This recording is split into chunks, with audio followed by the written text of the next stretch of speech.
Welcome to another episode of the WP Crowd. Today, it's just going to be two of us, but doesn't We make say it's less crowded. it's less crowded. It's WP less crowded. Not to be confused with WP SAS crowded. So I'm going to be completely honest with you guys. Me and Josh, we were going to talk about something completely different like 2 seconds ago, and then we were like, hey. There's two guys here who know PHP and JavaScript and API. So why don't we just talk about that instead? So that's what we're going to do. So forget all my notes that you can't see that I have prepared. And Josh and I are going to talk about the API and other stuff. So without further ado, Josh, who are you? Hi, I'm Josh. I am the founder and lead developer of Caldera Labs. We build WordPress plugins such as Caldera Forms. It's a drag and drop WordPress form builder that is free for you to try at calderaforms.com or on the plugin repo. Awesome. And as Who are you? Huh? Who are you? I'm Roy. I'm Roy. People say hi to me all the time. I don't know why. Hi, Roy. Oh, thanks. And I'm an enterprise level developer. I work for a Fortune big company. And I wanted to plug, we have another series going on right now that we just started. I think, well, by the time this airs, it'll be last week. But WP Life, it is a quick 2 to 3 minute little like vent session for anyone from the WP crowd. And we enjoy, hope you guys, enjoy those and get involved in the conversation on YouTube. So check those videos out. There's a playlist. I'm going to keep on updating them. They're going to be very short little snippets of content about WordPress and what it's like working in and around WordPress and tech. So not necessarily developer only, but anything WordPress related. I'm going to do one soon about trolling Roy with your Google Home. Awesome.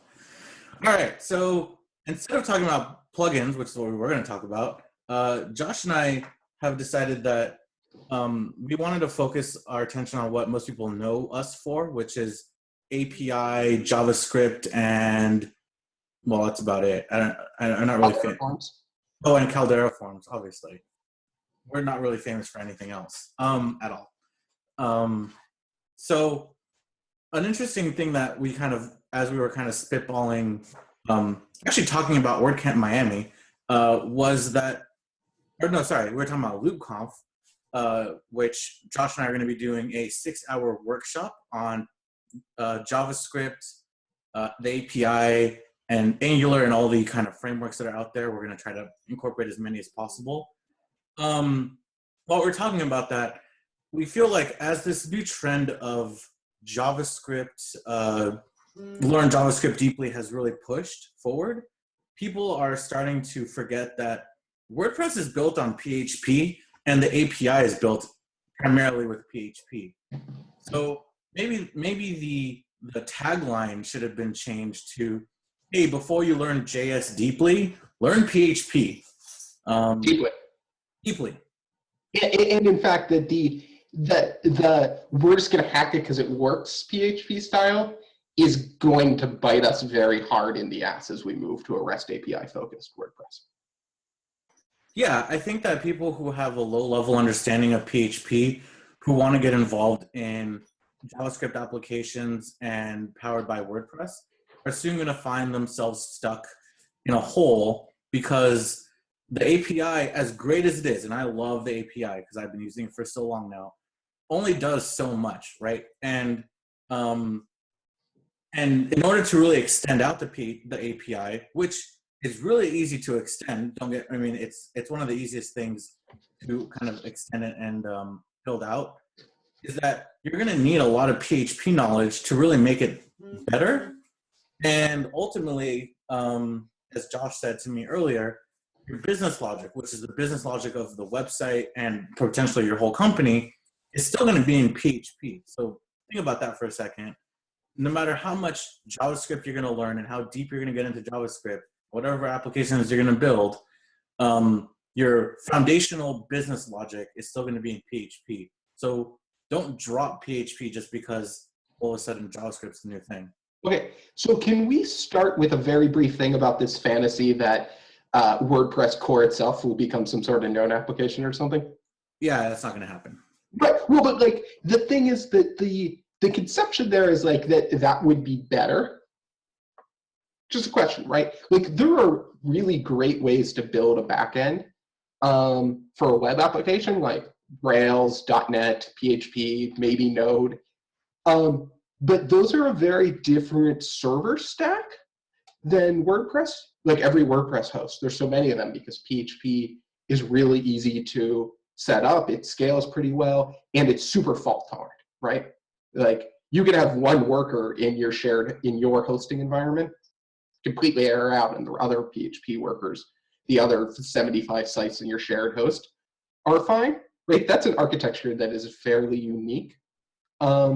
And is the reason why there's so much damn WordPress out there, right? Because everybody can just go out and start a WordPress host and do it for $5 and not a bad job and a great job for 25 to 100. So besides the like backwards compatibility thing and the right, like even if that wasn't a concern, right, we could just like go Drupal 8 and start over.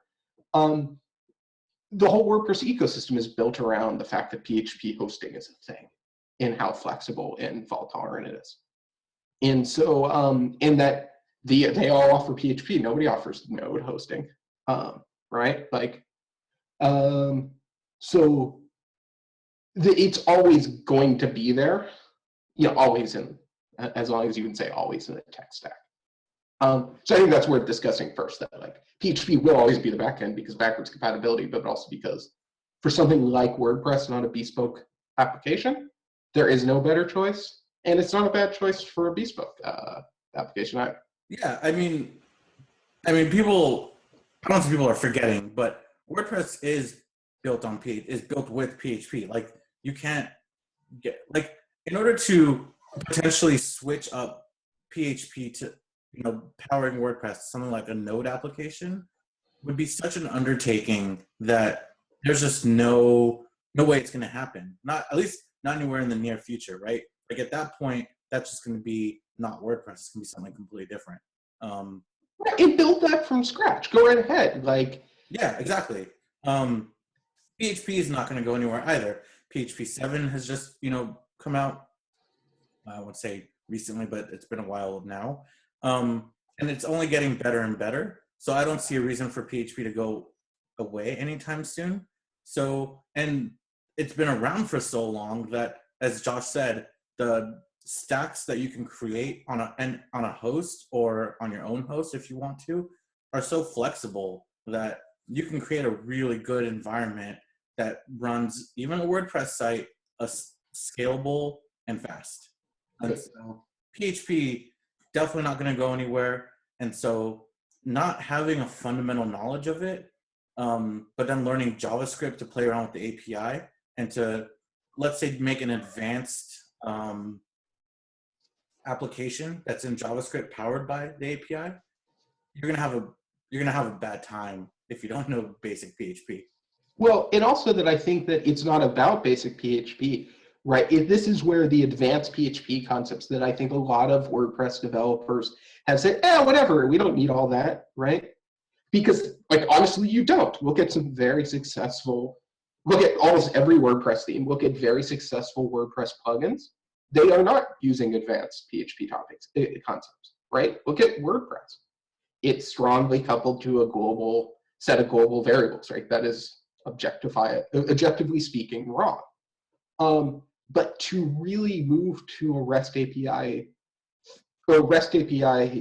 driven system without breaking backwards compatibility is going to be very difficult and require some really, really solid, and I'm using the acronym SOLID intentionally, PHP work, because we need the ability to consume everything now, not just through an HTTP request that goes through a WordPress theme or the WordPress admin, right?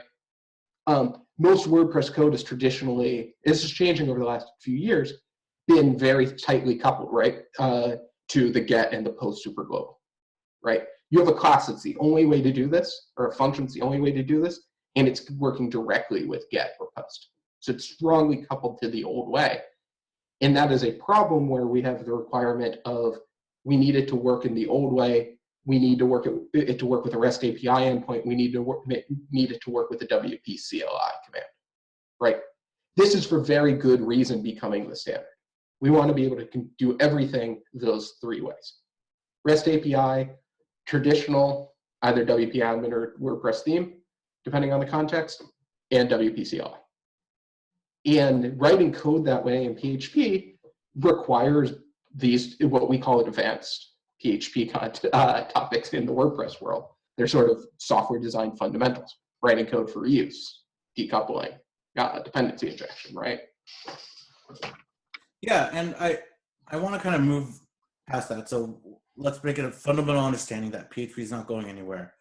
I'm gonna share a use case with you where I was building out, and it's totally recent. The website hasn't launched yet, and I'm gonna try not to be specific enough that I, share some NDA thing that I'm not supposed to share. Is this a website of a large beloved corporation?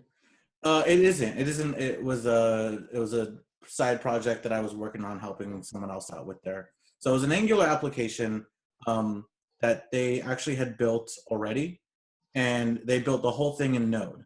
And there was an e-commerce aspect to the whole thing because there was products, and then you got to modify the product, and then you would then get your own version of that product that's now customized. No deliverables, it's all digital content. They said, hey, we want to power this with WordPress, specifically WooCommerce. So I came in, I got their WordPress site running, installed WooCommerce, and then I just started playing around with it. So WooCommerce already has an API. I think it's built more or less on the REST API. I'm not 100%. Yeah. I think the version 2 is. I know that they had their own version for like a minute. So basically, I took this Angular app, I then powered it by the WooCommerce. So what I did was, you would pass in the ID of the product, and then it would load up the editor, which was not only like one small chunk of this whole Angular app, but that's all I needed because everything else was in WordPress. It would then create a custom post type in a draft mode, which stored all the data for the customization. And then once you're ready to pay, you would then get sent to the checkout with a specific variation added. So not just the product, but a variation of that product added to your cart. You would then go through the checkout flow. That product, the custom post type, which has stored all the data, would then become public or published. And then it would go through, it had a rendering process that had to go through. And then you would get the final product. Then you had it on your My Account page, and then you could actually duplicate that whole. And when you duplicate it, it would go through that whole process again, adding it back to your cart, but this time a different variation, it would be a free variation. So that was really intense. There was a lot of business logic going on, especially with WooCommerce, right? Like adding a product to cart via API, adding a specific variation, finding that variation, things like that. It got really crazy. And then behind all of that, there's the product data, which originally was a big JSON object, which then had to get stored in WooCommerce, in WordPress, but then it had to be easily manageable. So then tons of ACF fields were added just to manage all that data. And then obviously all the media associated to it. So as much as you would think, okay, Angular application API, most people would think, oh, that's like 90% JavaScript. No, I probably spent 90% of my time in PHP creating custom endpoints, making sure all the validation was there, and then doing all the PHP work. So there's a case study where really it was a lot of UI. So the UI layer, which was like a big chunk of Angular and JavaScript, really I spent more time doing PHP because that's where all the business logic is. The Angular was super high, a lot of functionality to it, right? Because you have to be able to load in a product and then edit it, customize it, drag and drop. It's all UI based. And that's a huge chunk. But the business logic, to be able to go through the checkout process or add something to your cart, that's still all PHP. And I probably could have done even more with the API. WooCommerce is actually not too bad when it comes to their class structure, right? So you can do a lot of stuff with programmatically with WooCommerce. So you could probably even do more with the API. Like, hey, maybe I want to do the whole checkout process in Angular. I could do that and still have WooCommerce power the whole thing in the back end. That would still require a ton of PHP. Right. And that's a good example. I mean, I've been going through this process in Caldera Forms, calderaforms.com, drag and drop responsive form builder, where Caldera Forms people are just starting to like notice it's a thing, like in lots of people, that's great. But it's been around for a while. And so it was very much written in that traditional WordPress way of if you wanted to view an entry, that was like hooked up directly to admin Ajax, right? And some PHP coding. This new version that's coming out soon will have a front-end entry viewer that is written against custom REST API endpoints using Vue.js for its interface. And what I just said is like 3 days of work, but it was a 6-month project to get there. I am tangling the code to the point where I had an easy way that was backwards compatible and didn't break anything that existed, that I could connect to the old system and to this new system, and I could use in other places, right? And so I built that entry viewer. I built it twice because the first time was the first thing I'd ever really written in Vue.js. But both of those days were like 3-4 hours of work to build this really cool, like JavaScript-driven entry viewer. But it was 6 months of like planned out work to like decouple entries from all these different places where WPDB was called, like create a proper PHP API for entry creation and entry retrieval, right? And that's the thing, right? When I build something from scratch now, I'm always really proud of myself because my REST API endpoint callbacks are like map the incoming request object to the class that gets the data, check if it's a WP error, return an error, else return a thing, right? They're like 4 lines, and I feel super proud of myself. But that's totally cheat mode because I read the rest of the plugin knowing that I would need to do that. Doing it on legacy projects is super hard.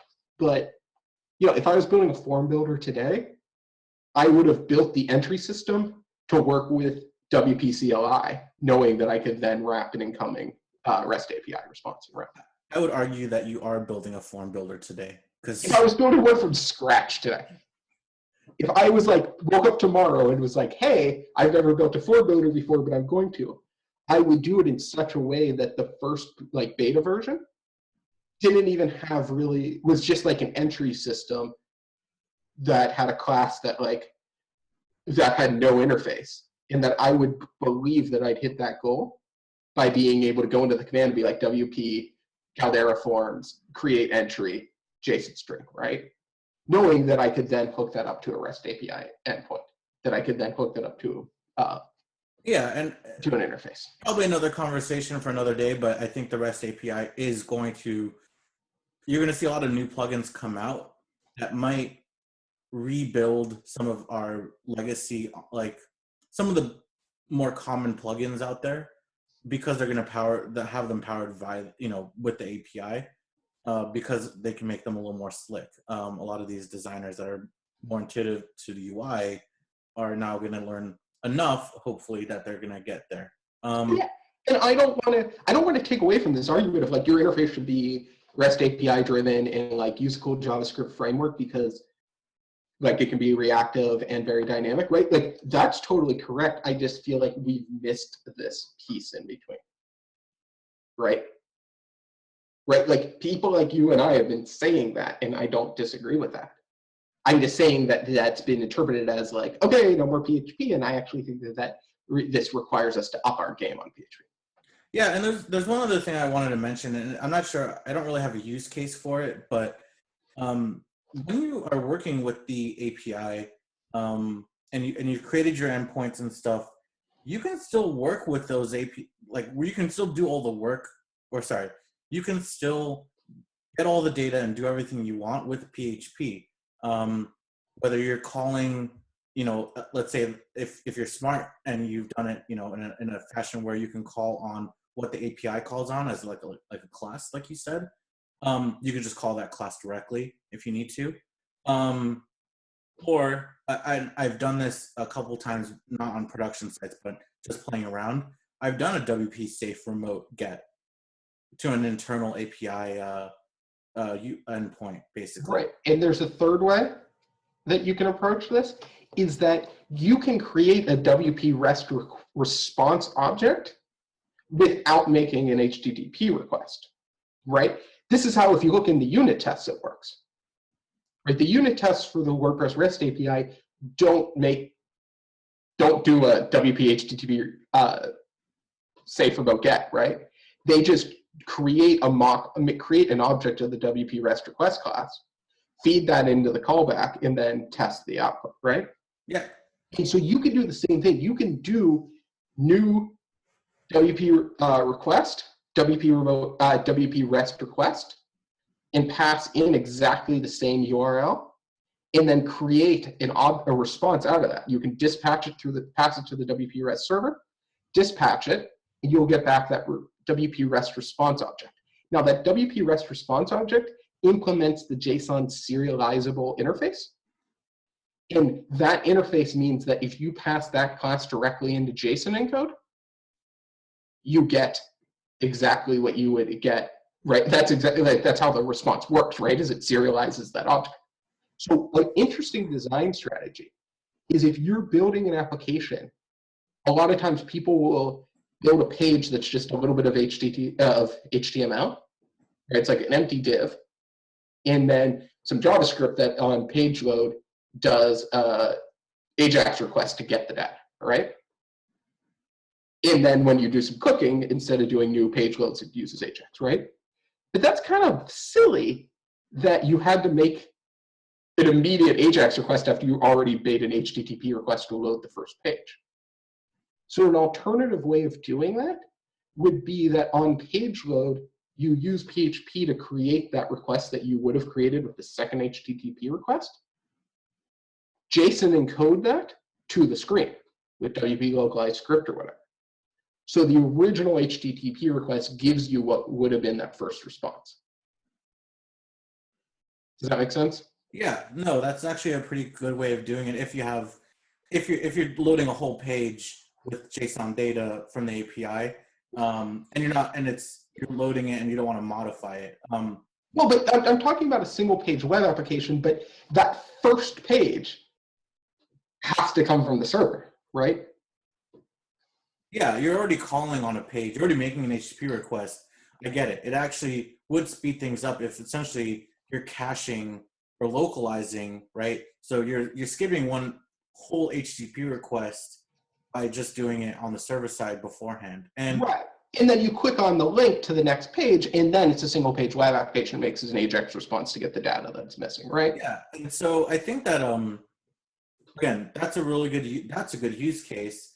And again, if for whatever reason you want to have the API there for other people to access data, right? So if you're creating a application where you have other people authenticating and using your API, but you yourself have your application getting the same data, you can build yours using these PHP functions, using the WP REST request object, while everyone else is using your API and JavaScript for all you can. Right, and what's good about the scenario, getting back to proper software development principles, is that it's not like you're writing a custom system for that initial, get your JSON object via PHP. You're using the same classes. And I will write up a GIS to put in the I have it. I just need to find it to put in the show notes for this, of what I'm talking about.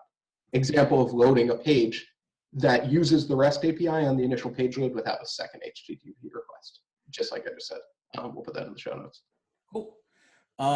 Yeah. So just to wrap up and kind of. Oh, can we talk about one thing before we wrap up? Yeah.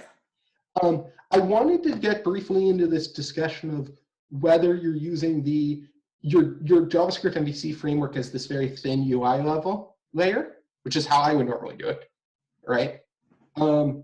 Where it's an AJAX interface, it's updating, you're taking advantage of that, versus doing a lot of application development in JavaScript. For example, Calypso, Automatics WordPress admin system uses PHP, it's using REST API endpoints. I mean, they're using their proprietary API, not the WordPress REST API right now, but that's their database layer.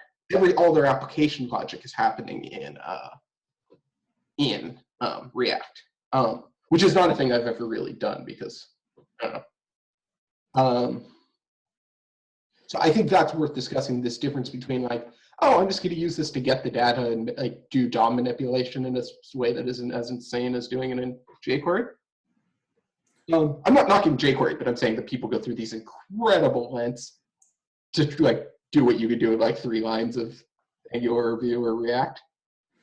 Yeah, so I actually do have a kind of it's a defunct case study, right? So a while ago, I had a little application, a website called Code Cavalry, and Code Cavalry was primarily a single page application. So the app, even though there was other pages that weren't, they were just normal WordPress, theme pages. The primary app, which allowed you to connect with other developers and do Google Hangouts and chat, live chat, stuff like that. That was all one Angular application, a single page Angular application. And my thought process for how I built that was that WordPress would actually, in an MVC model, would actually only be the model layer, while Angular and the REST API would actually be the controller layer, and then Angular by itself would, the templating side of it would be the view layer. And so what I did was I actually did put a lot of logic into Angular and then use the REST API to do, in some cases, nothing more than just save to the database.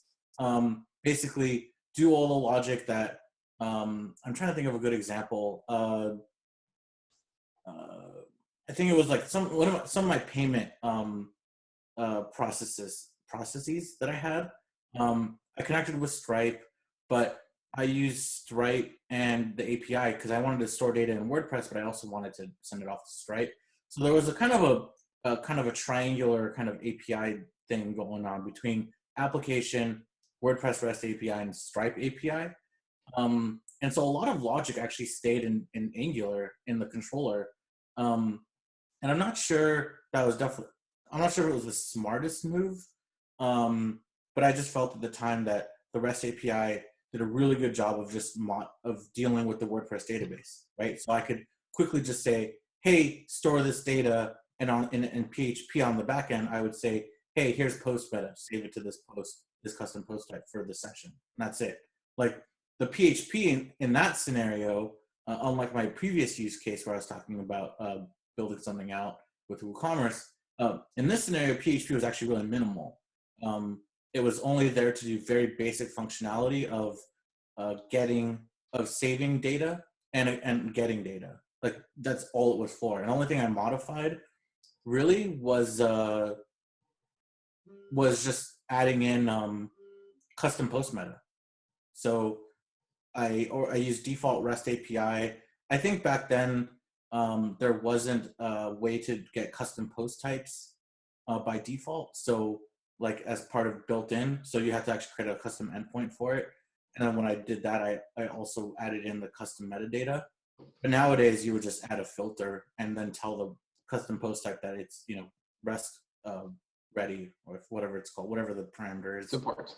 Yeah, REST supports. So that was my logic back then. I'm not sure that equates or that's smart nowadays. I honestly, if I had to rebuild that whole thing, I would honestly put more of it into PHP.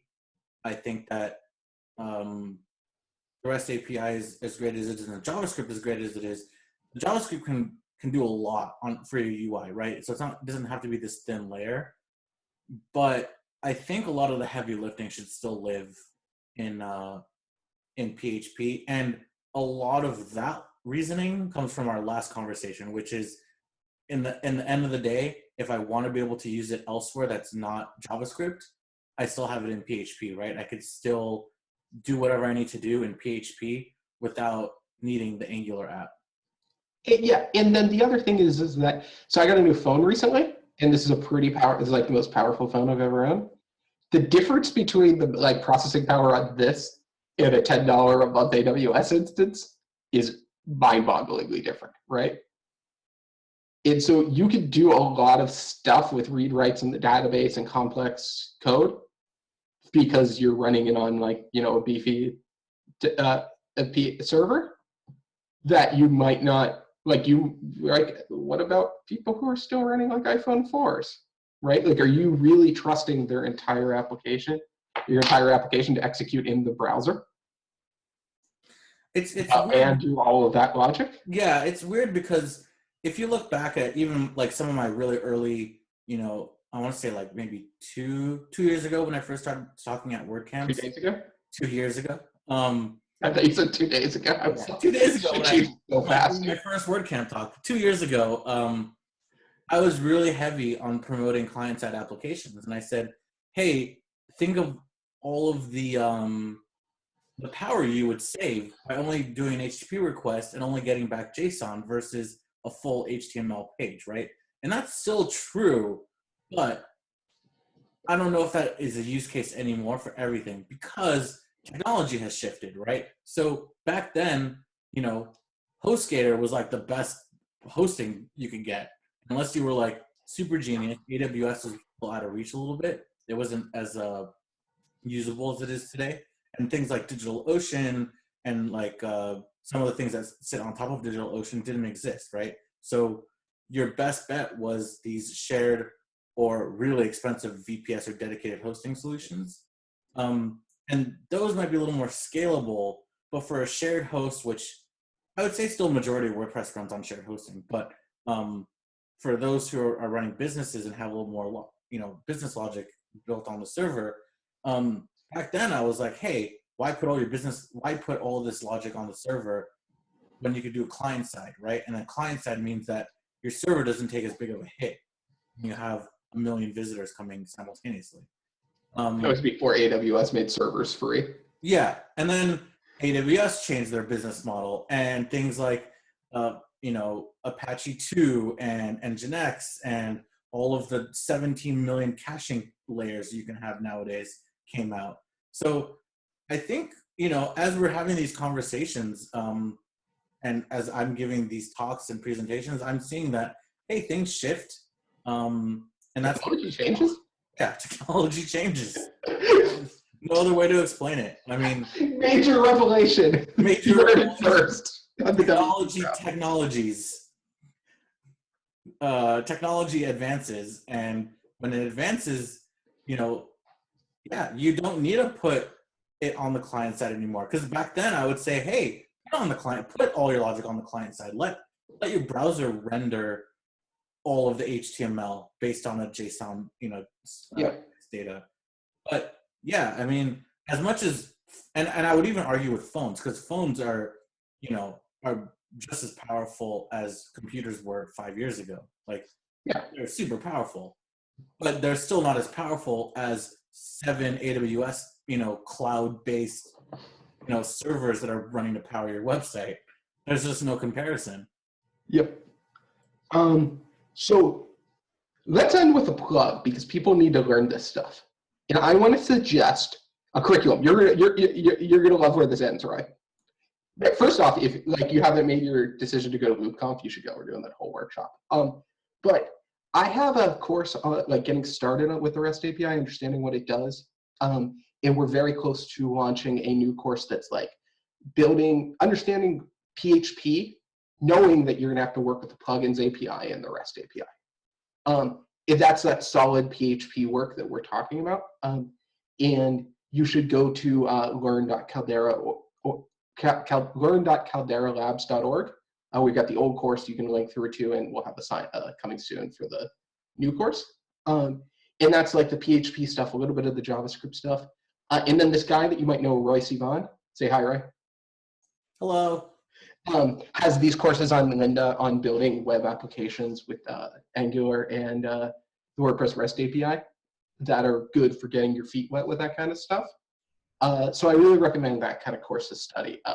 And then when you're ready to really get deep in with like React, Zach Gordon's course, if that's available, or Wes Boss's course, JS for WP or whatever the hell Wes Boss's thing is, just Google it. But I think that's a really good course of study that maybe it's not a week. That's a lot of learning. but to really learn the PHP deeply and learn the JavaScript deeply, that you can stay ahead of the game in 2017, 2018, and WordPress is it. I think is going to really the complexities and the user demands in terms of user interface and developer demands in terms of extensibility are going to change. Yeah, and sorry, I did want to end there, but you just bring up a good point that as we push into 2017 and 18, and as the API gets more and more used, something that I've been talking about for a while, and pretty much anyone who's worked in enterprise, or I would say, large company or higher, knows that with WordPress, there's kind of this like full stack mentality, right? Everyone's kind of a full stack developer. But as soon as you kind of migrate out and into enterprise or large corporation, there's definitely a split between front-end developers and back-end developers. And I know we've been talking a lot about how you should keep on learning PHP, but this might potentially create not a shift, but a kind of a divide between people who still want to learn JavaScript more and prefer JavaScript and people who prefer PHP. And I'm not saying that's a bad thing. I think it's actually a good thing. No, I don't. I think it's good. Yeah, it depends on the size of your organization, right? Like, we're trying to get to 4 or 5 people in the next month or two, and hopefully a little bit more than that by the end of the year. My desire to be a purely backend guy is not going to be happen with that, right? In a 20-person organization, maybe you can do that. Yeah, no, you definitely need a bigger organization, but at the same time, consultants or contractors who are contracting, let's say for larger clients that are not, SMB brochureware websites, might find themselves like, I go out and right now when I have a client that's a full build, I need to go and at least go interact with a designer because I'm not a designer. I see that might be shifting to the point where someone who's not a full stack developer, right? Someone who's coming in, let's say to WordPress now because of the REST API, or they're just getting into development, might go find a backend developer and they can just focus on JavaScript. And I'm saying, there's that kind of happens nowadays with custom plugin development, but I'm saying someone might enjoy JavaScript and HTML and front end so much, and the API and kind of the shift it's going to create, the divide, is going to allow them to keep on doing that without really knowing PHP. But PHP is definitely not going to go away because it's still going to power everything they're going to want to work on. Totally. Yeah, and I mean, we're bidding on a project right now where part of the joy of it is that the company that's the primary contractor for this has a really great front-end team. And we would probably build these applications. We'd probably build in Laravel. But my team would be only responsible for the backend. Yeah. All right, cool. So I want to end it there. Great conversation. Definitely a lot more interesting than plugin conversation that we were planning. Not that plugins are bad, just. Well, I'm excited for that podcast. Yeah, that'll be good too, but I was pretty happy about that. So make sure if you're watching, listening, you go to our YouTube and subscribe to our channel. Definitely check out WP Life, our new podcast. Or I think it's called a vlog. I'm trying to avoid saying it's a vlog, but kind of these quick little things. Check out WP Life, and as usual, we'll try to be around next week. So ta-ta for now.